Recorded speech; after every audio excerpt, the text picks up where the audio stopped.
I knocked on my Arizona door, but my grandson had moved in with his fiancée's whole family and called me a squatter. I parked my car in front of the house Raymond and I built over 4 decades, every brick laid, every payment made, a small sacrifice I accepted so that, in the autumn of my years, I might finally rest. At 74, my suitcase was light, and my expectations were simple: a quiet time, a cup of tea, and the soft ticking of the wooden clock Raymond had made after returning from the war. But when I walked up to the porch, key in hand, the door swung open before I had even knocked. There stood Robert, my grandson, 32, his posture full of ownership, with his fiancée Amelia at his side, her eyes sharp with calculation. He said coldly, "What are you doing here, Kaylee? This is our house now." My throat tightened. I still held the original title, my name listed alongside Raymond's. I raised the worn key and said, "I never gave this up." He scoffed. "Paperwork doesn't matter. Memories don't pay taxes." Amelia joined in with a soft laugh. She spoke. "You're a living corpse wearing that old nurse badge, clinging to a war-worn name that nobody cares about anymore." The words burned in me. I glanced into the living room, where the clock hung its brass hands frozen, as though time had come to a halt for me.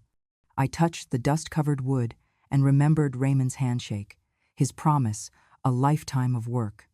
Robert stepped forward and kicked the chair I had sat on when I walked in. The chair groaned and slid. He said, loud enough for the woman standing behind to hear, "I'm not grateful anymore. I'm the owner of this place. You?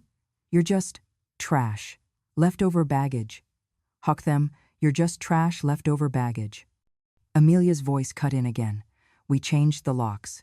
You'll stay in the garage for now. We'll call it your room. Think of it as your retirement section." They guided me toward the old garage, once Raymond's workshop, full of oil smell and cedar dust. Now it was just a cot, a lamp, and a suitcase at my feet.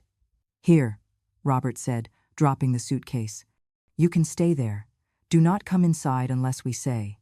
The door clicked behind them. I sat on the cot and placed the photograph of Raymond in his uniform on the crate they left for me. I touched the frame, traced his smile in the photo, then stared at the door where they had vanished. The laughter from inside the house drifted out, light and unfamiliar. Earlier that day I had left the hospital where I volunteer one last shift, pinned my badge to my coat. I had saved extra years of work so I could move here, hoping for peace. Instead, I was treated as a burden, as the old woman who no longer mattered. I rested my hand on the garage wall and whispered, "Raymond, we built this place together." The clock still did not tick. The quiet was louder than any insult. They thought I was finished. They thought I would disappear. But I do not fold. I sit here and I wait. Because the thing about old clocks, once someone winds them, the house starts hearing again. When I first read the telegram, my heart stopped. August 1969. Raymond, missing in action, presumed dead. I was 29 then, juggling a toddler on my hip and a mounting pile of bills. The base hospital where I worked called me every morning to ask if I'd report for yet another double shift. My mother died 2 years earlier and there was no one else. I remember standing outside our little rented duplex in Tucson, phone in hand, the desert wind blowing dust across the porch, and whispering, "He's gone." Out of the blue came Frank. He was Raymond's best friend in the unit, a man with broken lungs and a limp but a solid kindness that caught me off guard. He appeared in my ward one night with a thermos of coffee and a grin like he'd already seen too much. He said, "Kaylee, I loved your Raymond like a brother. I'd like to help you and the boy." And for the next 7 years, he did. He fixed the roof when I couldn't afford someone, he changed diapers when I had to stay late, and he let me cry on his shoulder when nightmares came. We married quietly in the spring of 1975, no fanfare, just a courthouse, our tired vows, a promise to survive together. Robert was 5 then, full of laughter and scraped knees, and I believed for a moment that life would give me peace. Then, 1977 came, and with it the impossible. Raymond walked in one late afternoon, thin, tanned like wood, eyes older than time. He said nothing for a long while. Frank and I just stared across the living room. I felt two hearts tethered to mine, and I knew what I had to do. I returned to Raymond. Frank understood, in his soft, wounded way, and told Robert, "Son, I'm your father in every way that matters." Robert stayed behind with me in the house I shared with Raymond. But that piece of history became the seed of hatred. Rumors spread like mesquite wildfire. The nurse took her husband's friend, betrayed the soldier. In school, the kids whispered, "Robert, you're the son of the turncoat." They meant me. For them, I had taken the friend, abandoned the war-wounded man, and traded love for stability. My sacrifice, invisible to them, was styled as betrayal. Amelia arrived into this story years later. She said it with a smile, her voice calm. "You were too busy building houses and keeping dusty ledgers to buy my son the iPhone he needed. You locked him in the past." She didn't use those words exactly, but her meaning stung. I had devoted every extra dollar to siding the patio, to repainting nails, to saving for the mortgage. My son, she believed, deserved more. The phone, the car, the cutting-edge life she wanted for him. And I believed, too, in something older: loyalty, debt, memory. From the outside, they cheered Robert's job promotions, his shiny company car, his new condo downtown. Meanwhile, I was taught to be quiet, to sew curtains, to cook chicken soup for contractors and patients, to smile when someone called me slow old nurse, because someone had to keep the home. Someone had to hold the line. One afternoon, I found a small envelope in Raymond's handwriting, tucked behind the plaster repair bill. I opened it and read, "If anyone ever says you and our boy are unworthy of this home, remember, she kept my name alive when I could not. The house is hers and his as long as she stands." I closed it slowly and placed it on the mantel next to the frozen clock he made. I realized then, the war ended for him, but for me, it never did. And neither did the burden of keeping that name. I did not share that letter with Robert. Not that day. I watched him graduate high school, make him promise, "I'll buy you the iPhone when I save up." I worked late nights. I covered bills he didn't know. I fixed his car. I paid for extras so he didn't feel behind like I always did. Silently, without thanks. They labeled me slow, out of date, living in the past. My husband came home after missing years of war, saw a family unchanged, and I was told to be grateful. The friend left when I returned to Raymond, and Frank faded into a memory. Robert grew into a man who believed I owed him everything, and he said so often enough, "You think you know sacrifice? Try being me." So here I stand, back at the porch of the house again, suitcase in hand, hearing Robert's voice in my ear, though he isn't here yet, saying, "This is our house now." And I breathe deeply and accept the irony. I never asked for recognition, but I asked for respect. For the years I built, for the nights I didn't sleep. For a home that was ours, not his. And as I close the door behind me, the clock's hands still unmoving, I whisper to it, "Wait, I'll wind you again soon." The morning they arrived with the car service, I smelled it before I saw it. Robert's cologne mixed with new leather upholstery and fresh paperwork. He helped me into the vehicle with a polite nod I did not return. The ride to the clinic in Scottsdale felt familiar, yet alien, because I wasn't going there for a checkup. I was going for a so-called evaluation, one prearranged by Robert and his lawyers. He told me it was just precautionary, but his tone said something else. "Get ready to hand over the keys." In the exam room, the doctor's nurse asked me questions. "How often do you forget names? What date is today? Are you having trouble paying bills?" I answered slowly, carefully. I watched Robert sit beside me, tapping his foot. The name on the clipboard caught my eye. Power of attorney, transfer of assets. My pulse went still. He had filed for the right to act on my behalf, to sign for me, to sell my property. The doctor asked me to draw a clock face and name 5 objects in the room. I drew poorly, the numbers smudged, the hands uneven. I muttered, "Is that the time from the show downstairs?" The doctor frowned. Robert smiled faintly. I told them, "My husband carved a wooden clock for me after the war. He said I'd always know when it was time for home." They said nothing. I left the clinic feeling both enraged and silent. On the drive home, I considered what Raymond once told me. When they assume you are weak, that is when you are strongest. I held that sentence in my mind. At the house, while Robert and Amelia rearranged boxes of wine and signed contracts in his father's study, I watched from my retirement quarters the garage. I made a decision. I would play the part they wanted. The old woman slipping, confused, harmless. I would forget the day, misplace my reading glasses, call Robert Raymond once or twice. I would burn dinner over the stove, let the smoke alarm sound. I would apologize in soft voice. "I'm sorry, I got flustered." They laughed. In the dining room, Robert said, "Look, Mom's sundowning already. Let's hope the buyer doesn't back out." Amelia raised a glass. "To progress."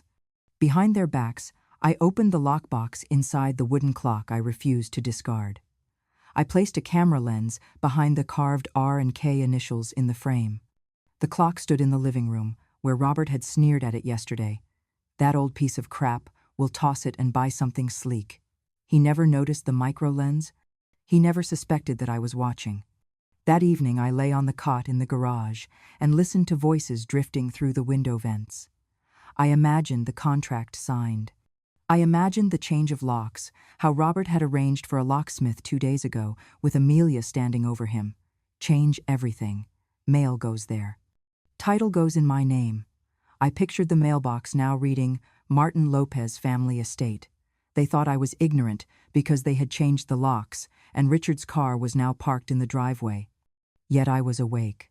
I touched the wooden clock frame in my room, smiling as I adjusted the hidden lens and made sure the power was still connected. I whispered to myself, "You thought you'd wind me down, but the pendulum still swings." A week later, Robert came to me, leaning against the door frame of the room. He said, "Kaylee, we've already had the attorney review. If you sign now, we'll take care of your expenses. It'll be easier for you." I looked at him, feigning confusion. I asked, "Which expenses? My shift at the hospital, or the crossword I pay for each Sunday?" He chuckled. Amelia entered behind him and sighed, "Or the mortgage you never had to deal with yourself." I lowered my eyes and said softly, "I already handled the mortgage." It was true. We paid it off 5 years ago. But I let him think I didn't remember. They left. I closed the door, picked up the photograph of Raymond in his uniform. I carried it with me since we bought this house and placed it beside the cot. I whispered, "You kept the promise. Now I keep mine." They did not know I had the power of attorney folder scanned, the camera feeds time-stamped, the contract negotiations recorded. They did not know I could mobilize everything if I needed to.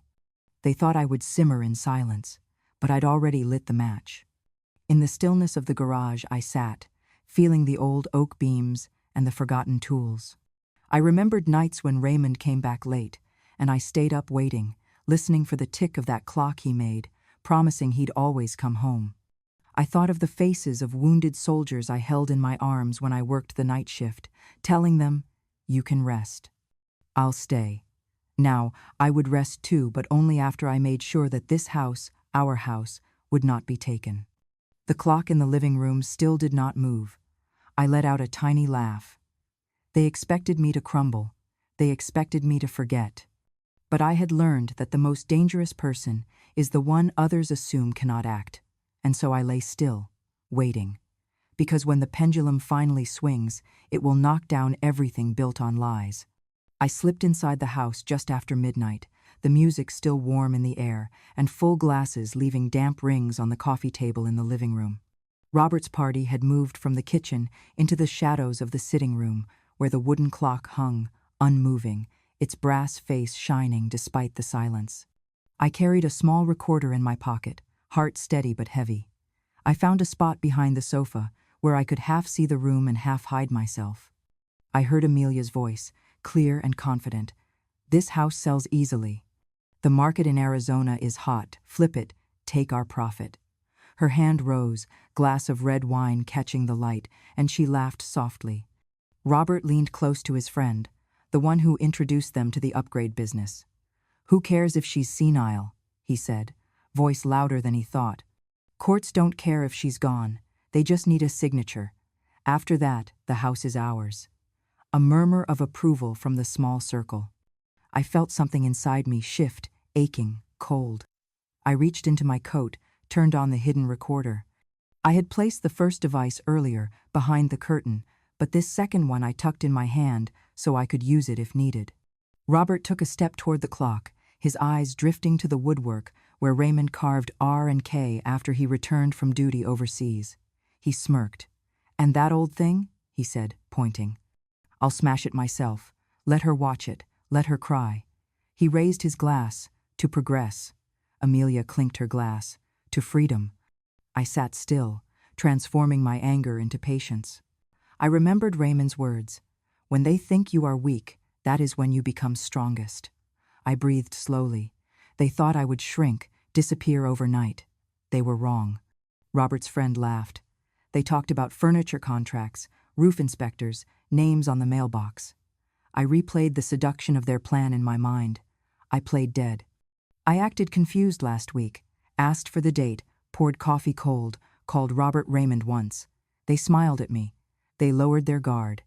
Then Robert lifted the framed wedding photograph of Raymond and me when we were young, sun on the porch, laughter in our eyes, and smashed the glass with the heel of his hand. He grabbed a match and set it alight. Flames curled upward. I held my breath. I pressed record. Amelia gasped but didn't move. The fire caught quickly, the image blackened. They watched the picture burn. They expected my shriek.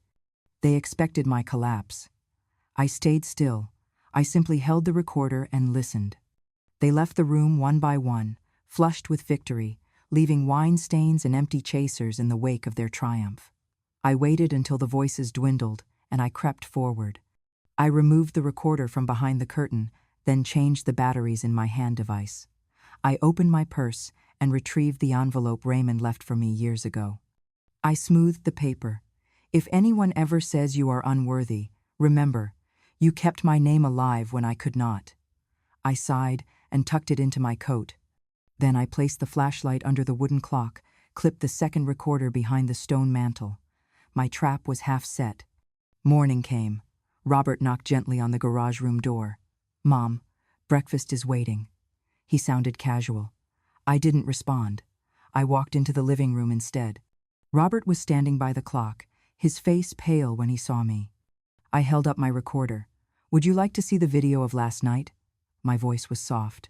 Robert froze. Amelia's cheeks drained of color.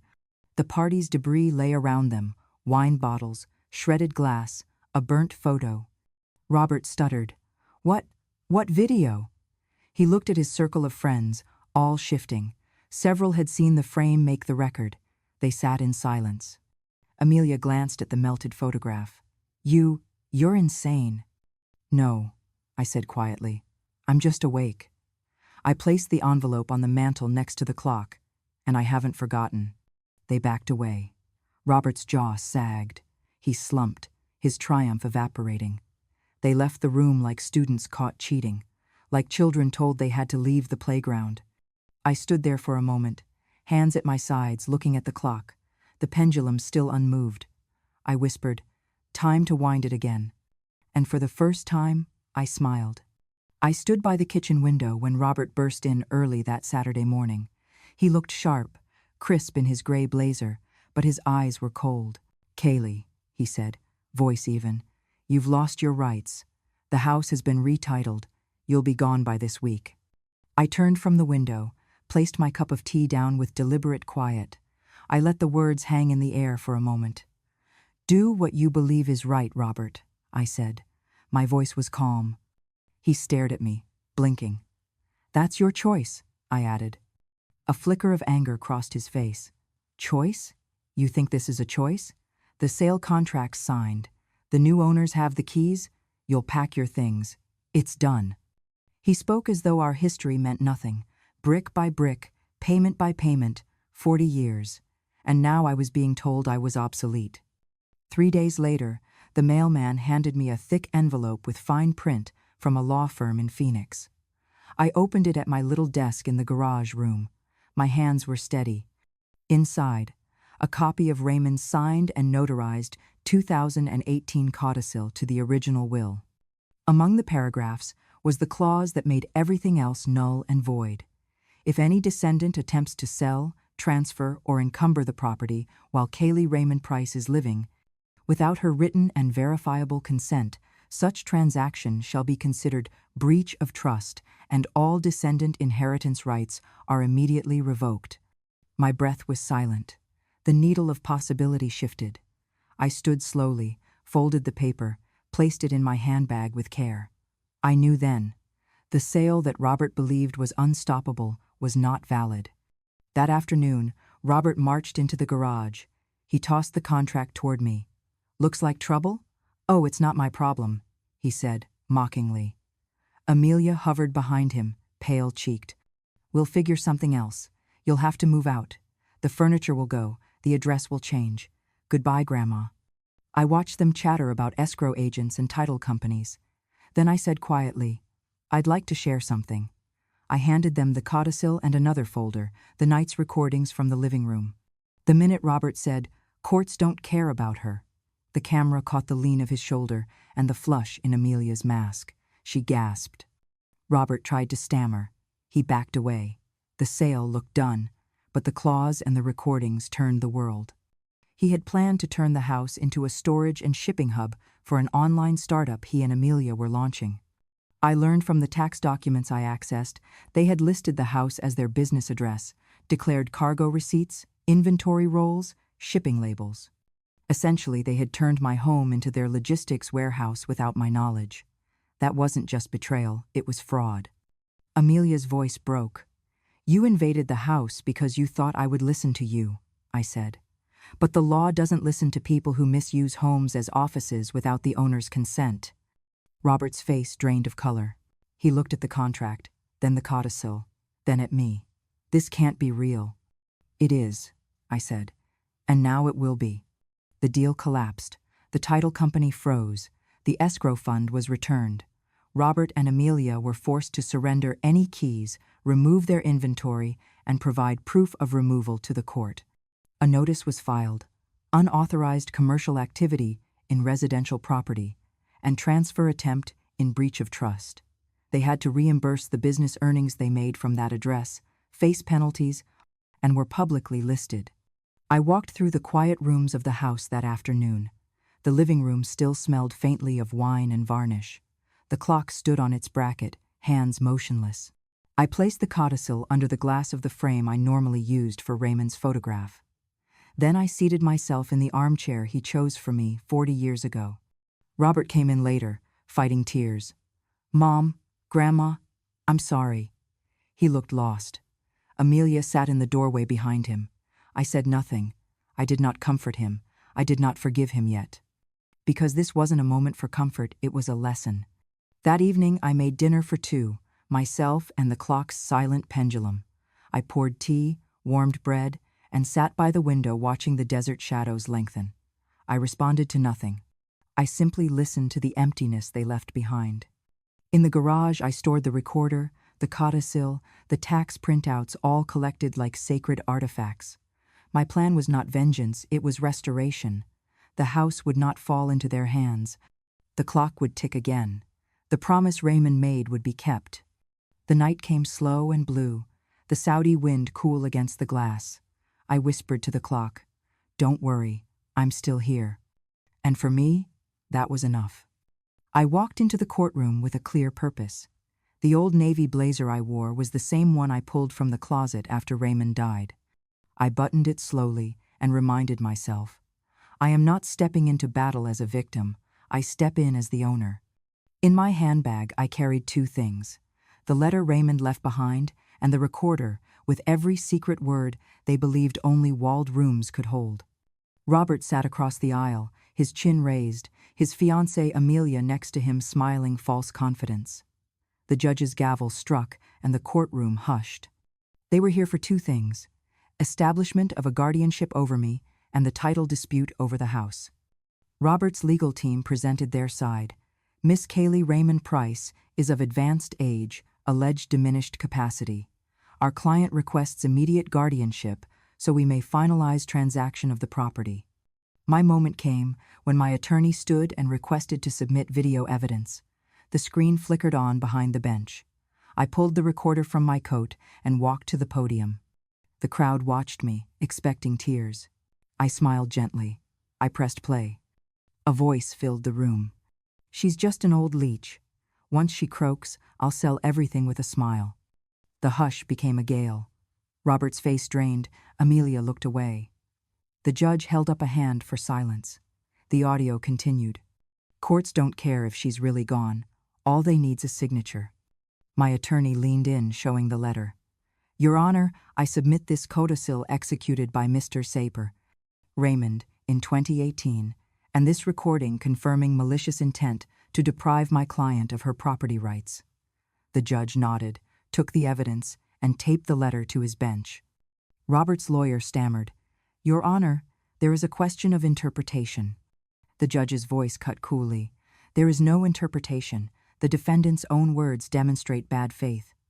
Moreover, the house was used as a commercial asset without the consent of the legal owner, which creates a second ground for restitution."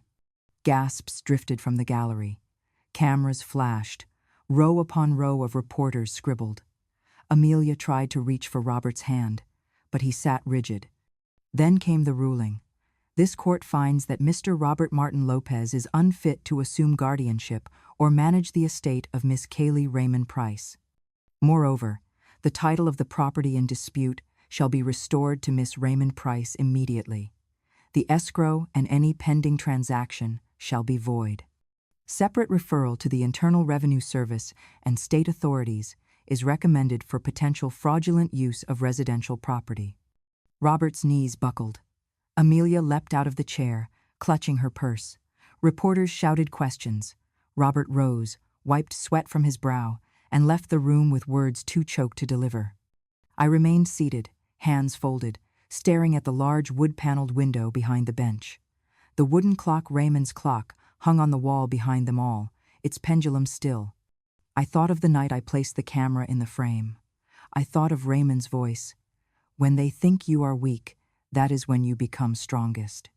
The gavel struck again. The bailiff announced, "This court is adjourned." I stood. For the first time in a long while, I felt the clock tick softly. Not loud, but certain. I walked down to the bench, placed my hand on the walnut edge where my husband carved his initials, R and K. Robert paused at the door and turned back. He looked at me, not with pride, not with hate, but with the weight of all he lost. I offered no smile. I offered no words. I simply nodded once. Then I turned and walked out of the courtroom into the sunshine. The reporters followed, cameras flashing, but I did not look back. Outside, I found the old sedan waiting. I got in, the door closing with the soft click of finality. I touched the clock's image embroidered on my scarf. It was the same clock, the same symbol of perseverance. Moments later, I received a text. "Terms of transaction nullified. Title restored." I exhaled. That night, I sat on my porch under the desert stars. The house felt mine again, and not just in paper. It belonged to every hour I worked, every patient I held, every payment I made. I sipped tea and listened to the wind. The clock inside quietly ticked. And I knew this moment was not the end of warfare, it was a beginning. Because now I had the house and he had the echoes. The news broke first thing Monday. My grandson's name appeared on a state registry. Elder abuse alert. Robert Martin Lopez. It said in bold on the website. I did not click the link. I only sat in the living room, glass of tea in hand, and watched sunlight falling across Raymond's wooden clock. The pendulum began to move. Robert tried to apply for a senior project manager position at the firm he co-founded. The email reply came within minutes. "Thank you for your application. Unfortunately, after our review of publicly available records, we regret to inform you that we cannot proceed." He printed the letter, crumpled it, threw it against the wall. He whispered, "They found it." He called Amelia. She answered once, then hung up. Her voice when she left the message, "You destroyed it, our life. Our plan." The next morning, company filings announced liquidation of Martin Lopez Logistics and Home Solutions. The storage contracts terminated. The physical address, my house, was revoked. Inventory sold off. Workers laid off. The streets of Tucson buzzed. A local paper ran a piece, 74-year-old veteran nurse wins custody of family home from ungrateful grandson. Photographers snapped pictures of Robert's moving truck idling at midnight, unloading furniture onto the curb in front of my house. Neighbors whispered. Some took photos. Some offered me cookies. A small gathering formed older nurses, veterans, neighbors I had coached in the hospital cafeteria years ago. They lined the sidewalk and held signs. Thank you, Kaylee. Justice still ticks. In the middle of this, I made a decision. I sold the old house, the one I and Raymond built, and used the proceeds to create Kaylee's Haven, a retreat for retired nurses who had served decades and were abandoned by their families.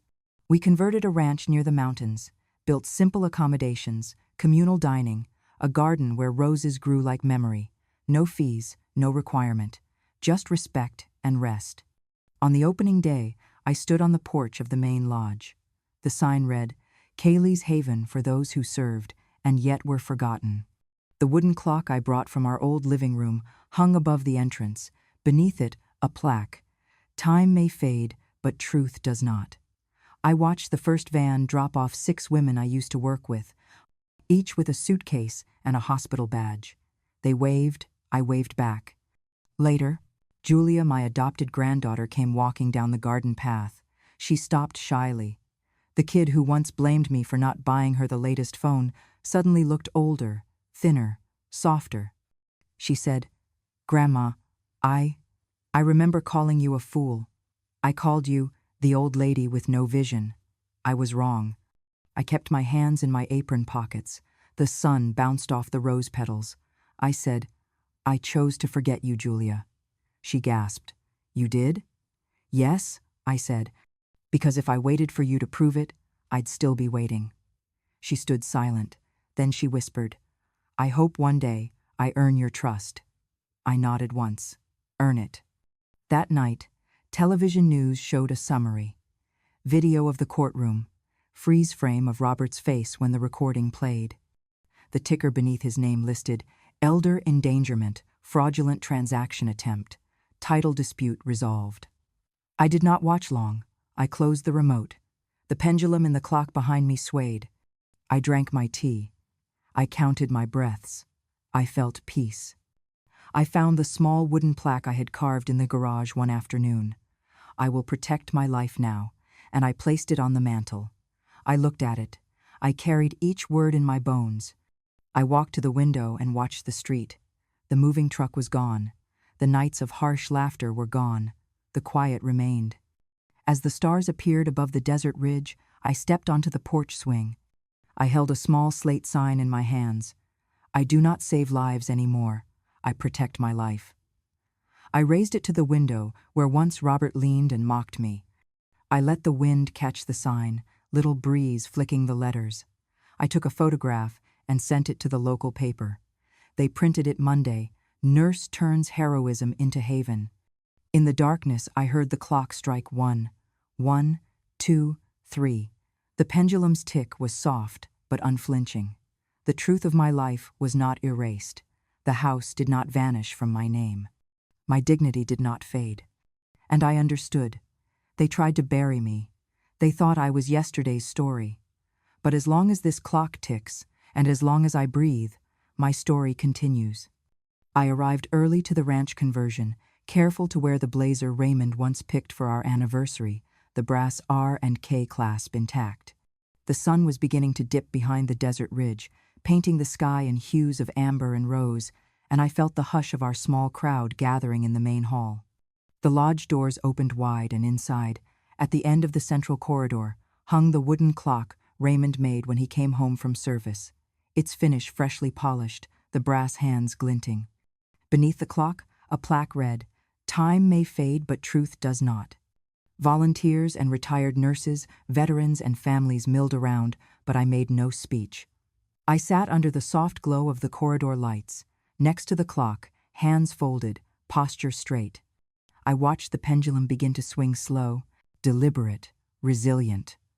The building was quiet except for the gentle hum of air conditioning and distant laughter from the reception hall. A young nurse leaned over. "This is beautiful, Miss Cayley." I nodded once. I did not speak. The trophy of the evening stood before me, the symbol of restoration, not just for the building, but for the years I had lived in silence, the insults I had swallowed, the night I carried the recorder. The clock was home again. It was mine. I watched families tour the rooms. One woman, white-haired like me, paused and said, "Thank you for this place." No one asked me, but I answered the call for 50 years. I smiled gently, eyes steady on the pendulum.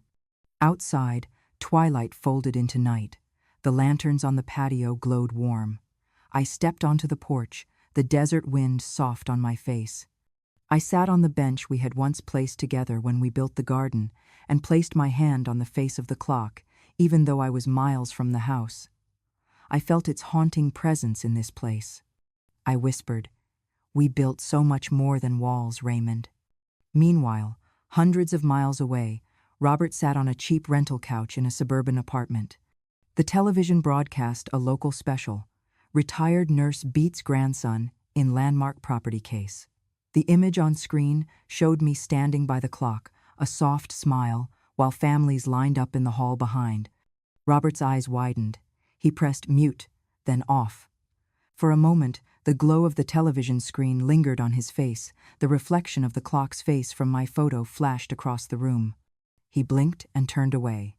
Back on the ranch, volunteers dimmed the lights, and the clock ticked louder in the silent corridor. A small choir of nurses sang an old hymn quietly. I felt something release inside me, not a triumph shout, but a wave of calm. I leaned back in the chair and closed my eyes. I listened to everything: the pendulum, the wind, the hush of people who served so long. Later, Julia found me on the porch. The moon had silvered the mountains, and the air was cool. She carried a small gift, an engraved pen with my name and date. "For everything you did," she said. I looked at her and smiled. "I chose to forget you then," I said quietly, "so I could remember me now." She gave me a nod, tears shining faintly. I did not offer comfort. I simply watched the stars appear, one by one. The clock's face glowed faint, even in the moonlight. I stroked the wood, felt the chisel marks, the initials. I thought of the night I hid the recorder behind that frame, when they mocked it as "that ugly piece of wood." They did not notice the lens. I did. I knew. I rose and walked slowly to the edge of the patio. The desert brush swayed slightly in the breeze. I held up a small sign I carried in my pocket. "I do not save lives anymore. I protect my life." I placed it on the stone wall, turned, and the camera caught me lifting my chin. I felt the echo of years of service. It was not for spectacle. It was for truth.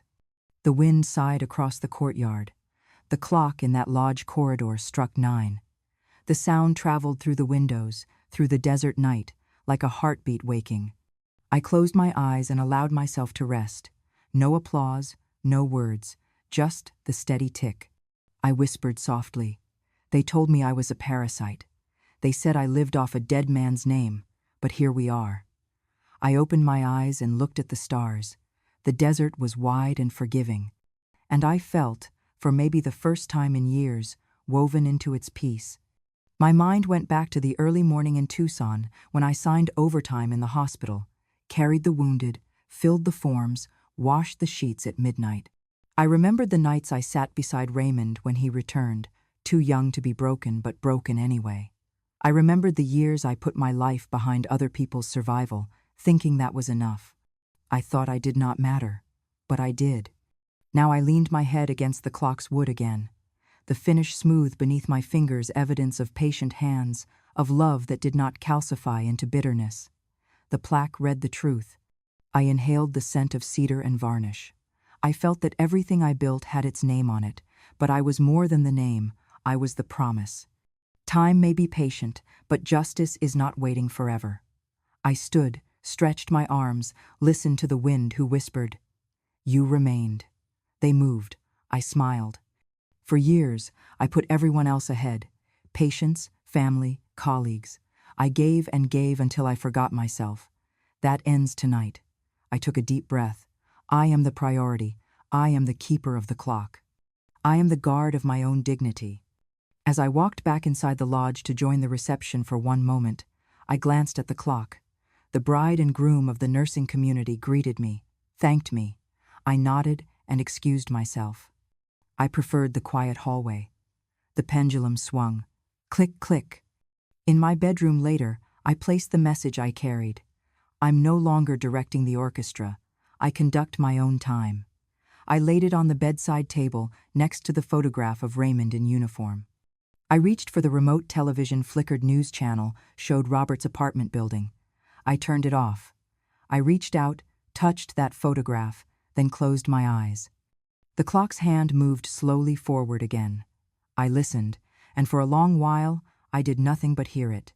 The night was still, the desert beyond silent, but inside me, a gentle certainty grew. My story was not over. It continued with every tick. And finally, at 74 years of age, I said to myself, I am my own priority, and that is not selfish, that is justice. Thank you for walking this journey with me. If Kaylee's story stirred something in you, if it made you think of justice, dignity, and the quiet strength we often overlook, then please don't let it end here. Subscribe to Grandma True Stories to hear more voices like mine, voices that have waited too long to be heard. Hit that hype button if you believe in truth, in fairness, and in honoring those who've given everything without asking for credit. Until next time, stay kind, stay strong, and keep listening.